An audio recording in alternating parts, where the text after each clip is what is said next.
Hello à tous, c'est Marie, j'espère que vous allez bien pour cette nouvelle vidéo qui est une vidéo que j'avais envie de vous faire depuis, je sais pas, des années peut-être, et j'ai jamais eu l'occasion, je savais pas trop comment vous la présenter, mais cette fois-ci j'ai trouvé. On va faire donc une vidéo sur le homeschooling aux États-Unis, donc l'école à la maison aux États-Unis, puisque c'est quelque chose de très courant là-bas, beaucoup plus qu'en France, et que je trouve, enfin moi c'est un sujet qui me passionne, j'adore ça. Je suis des youtubeuses, des familles en fait de youtubeurs américains qui font l'école à la maison, j'adore voir comment ils font, les raisons pour lesquelles ils font ça, etc.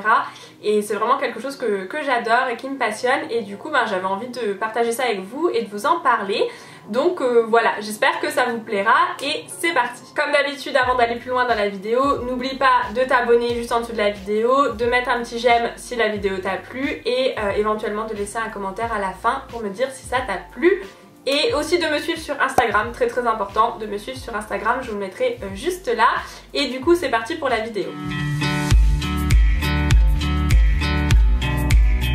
Alors, quand j'étais étudiante d'échange aux États-Unis et que j'étais donc au lycée américain, il faut savoir que j'ai compté, et ça fait à peu près 20 à 30% de mes amis américains qui ont fait l'école à la maison à un moment de leur scolarité. Donc bien souvent c'était avant d'aller au lycée, donc avant d'aller en high school. Mais à un moment de leur vie, il y a 20 à 30% de mes amis américains qui ont fait l'école à la maison, ce qui est quand même énorme parce que de mes amis en France, je ne peux pas en citer un qui a fait l'école à la maison avant d'aller au lycée ou à la fac. Donc c'est beaucoup. Et il faut savoir qu'aux États-Unis, il y a environ 3 et 4% des étudiants qui font l'école à la maison. Ça représente environ 2 millions d'enfants qui font l'école à la maison aux États-Unis. Donc c'est énorme par rapport au pourcentage en France. Alors, petit moment culture dans cette vidéo. Petit moment culture juridique américaine pour être plus précise. Il faut savoir que la Cour suprême américaine a déclaré dans 2 affaires que c'était un droit fondamental des parents de faire l'école à la maison. Donc c'est un droit fondamental qui leur est reconnu de faire l'école à la maison à leurs enfants, et ça a été déclaré dans 2 affaires. La première c'est Mayer versus Nebraska et la deuxième c'est Farrington versus Toshigue. Je suis pas sûre de comment on dit ça, mais je vous les mettrai sur l'écran pour que vous puissiez voir et aller les rechercher si jamais ça vous intéresse. Donc c'est un droit fondamental des parents, donc c'est quand même assez fort, et c'est quand même sûrement pour ça que c'est aussi courant aux États-Unis. En parlant avec mes amies américaines, il y a plusieurs raisons qui reviennent donc en faveur de l'école à la maison, donc du homeschooling. La première, c'est l'intérêt de l'enfant de manière générale, donc le fait de pouvoir travailler à son rythme principalement, notamment pour les enfants qui apprennent vite, font les exercices vite et qui sont en fait ralentis par l'école ou qui s'ennuient à l'école. Et qui du coup sont peut-être tiennent moins en place, ce genre de choses. En faisant l'école à la maison, ces enfants-là peuvent vraiment aller plus rapidement, et ça leur permet de passer les examens plus rapidement, d'accéder par exemple au bac plus rapidement. Et ça marche bien évidemment dans le sens inverse pour les enfants qui ont plus de difficultés et qui sont considérés comme trop lents par l'école, alors qu'ils ont besoin qu'on passe juste tout simplement plus de temps sur certains exercices, sur certaines matières, qui ont besoin peut-être qu'on leur explique plus en détail, ce genre de choses, qui ont en fait des besoins juste différents de ce qu'on considère comme étant la norme, mais qui finalement, et on le voit bien, n'est pas forcément une norme, puisqu'il n'y a pas vraiment de norme, chaque enfant apprend à son rythme. Ça permet justement de prendre le temps d'expliquer à l'enfant, de lui faire plus d'exercices quand il y a besoin, ce genre de choses. Et ça permet aussi une méthode d'apprentissage peut-être plus adaptée. Tous les enfants n'arrivent pas forcément à apprendre en restant assis sur une chaise pendant 1 heure, 2 heures, 3 heures. Tous les enfants n'arrivent pas forcément à apprendre via des cahiers. Ça permet de mettre en place en fait des méthodes d'apprentissage plus ludiques. Par exemple via les voyages, via la visite de musées, voilà, des choses qui sont peut-être un peu plus ludiques, pédagogiques, intéressantes tout simplement pour les enfants qui sont curieux et qui finalement auraient peut-être tendance à échouer à l'école normale, alors que en leur offrant un autre moyen d'apprentissage, ils peuvent exceller. Donc voilà, c'est vraiment dans le but d'offrir quelque chose d'adapté à l'enfant pour que lui puisse s'épanouir et apprendre à son rythme et à sa manière pour qu'il puisse avoir un bon niveau, mais à sa manière. La deuxième raison qui est revenue, c'est le niveau en fait assez faible de l'école publique. Alors, de mon expérience, j'ai pas trouvé que le niveau était forcément bas au lycée américain, mais j'ai trouvé que pour certaines choses, c'était pas assez, on va dire, strict, ou bon, si on compare au système français, hein, on remet les choses dans leur contexte, ou pas forcément. Il y avait des pour et des contre. Il y avait des choses qui étaient mieux qu'en France, il y avait des choses qui étaient moins bien. Et ça, c'est partout, hein. Du moment où c'est différent, il y a forcément du mieux et du moins bien. Donc en tout cas, eux considèrent que leur niveau, que le niveau de l'école publique est assez bas.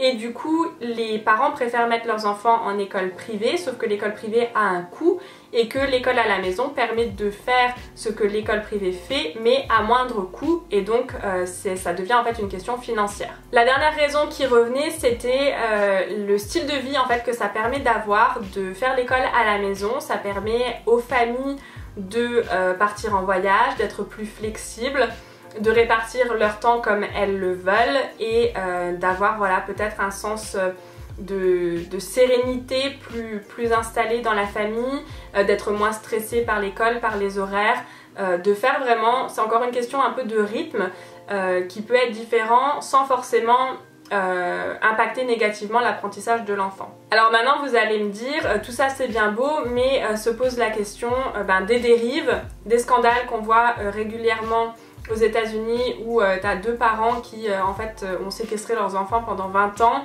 et qui soi-disant leur faisaient l'école à la maison, mais en fait ne leur apprenaient rien pour un peu les isoler de ce qui se passait dehors, etc. Et qu'en est-il des contrôles justement pour éviter ces dérives et ces scandales? Alors il faut savoir que les règles changent d'un État à un autre aux États-Unis, que tous les États ne régulent pas l'école à la maison de la même façon. Dans certains États, l'enregistrement du statut en fait, d'école à la maison des enfants est obligatoire et dans d'autres il ne l'est pas. Donc ça dépend de l'État dans lequel vous vivez et ça en fait chaque État a un site internet apparemment sur lequel vous pouvez aller voir les règles, comment faire l'école à la maison, quelles étapes suivre, etc. Pour ce qui est de la forme de l'école à la maison, ça dépend aussi. Alors dans certains cas, dans certains États, alors certains États laissent le choix, d'autres ne laissent pas le choix, ça dépend. Vous pouvez donc faire l'école à la maison à vos enfants de manière indépendante, donc vous faites l'école ou vous prenez un tuteur, peu importe, mais vous avez un statut spécial et c'est complètement indépendant de l'école. Dans d'autres cas, vous pouvez choisir d'être en fait sous une forme un peu de parapluie d'une école privée, c'est-à-dire que l'enfant est enregistré à l'école privée, mais il fait l'école à la maison et en fait l'école est faite via cette école privée mais à la maison. Donc c'est encadré de manière plus locale si on veut qu'un statut indépendant où là il n'y a pas de chaperonnage par une école quelle qu'elle soit. Deuxième moment culture de cette vidéo, c'est qu'on estime que l'État américain économise 22 milliards de dollars par an sur les dépenses de l'école publique grâce à l'école à la maison, ce qui est quand même énorme. Donc je vous ai dit que les règles de l'école à la maison changeaient d'un État à un autre, donc je vais vous donner l'exemple de mon État qui était l'Idaho. Dans l'Idaho, l'école est obligatoire de 7 ans à 16 ans, que vous soyez à l'école normale ou que vous soyez à l'école à la maison. Du coup, si jamais vous êtes plus rapide et que vous êtes capable de passer le bac à 14 ans, il faudra quand même aller à l'école, être scolarisé jusqu'à 16 ans.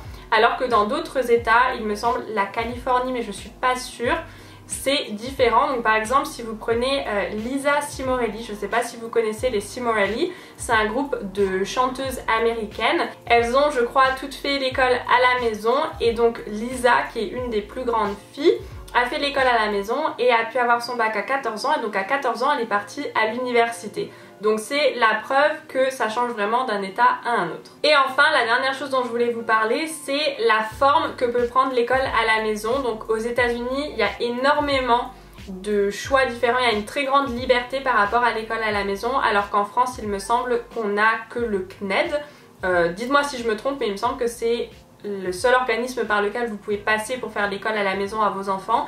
Aux États-Unis, il y a une très grande liberté qui est laissée aux parents. Il y a énormément d'organismes différents que vous pouvez choisir. Vous n'êtes pas obligé de passer par un organisme. Vous pouvez juste commander des livres et faire ça à votre façon, voilà, sans forcément passer par un organisme. Donc voilà, ça dépend vraiment de ce que les familles recherchent. Et il faut savoir aussi que ça peut être de l'apprentissage sur papier, donc via des livres que les parents commandent et qu'ils utilisent en fait comme base pour faire les cours. Mais il y a aussi de l'école à la maison qui peut se faire via l'ordinateur, donc via des cours, des leçons, des podcasts, des choses qui sont enregistrées sur un portail en ligne en fait. Et ça en général, quand je regarde les vidéos, je me rends compte que c'est plus les ados en fait qui font ça et du coup ils avancent à leur rythme et toutes les semaines ou tous les mois ou tous les semestres, ça dépend, ils ont des tests, des choses à renvoyer, donc ils ont des dates limites, des deadlines en fait à respecter, donc ils sont obligés de s'organiser, etc. Donc vous avez vraiment différentes formes.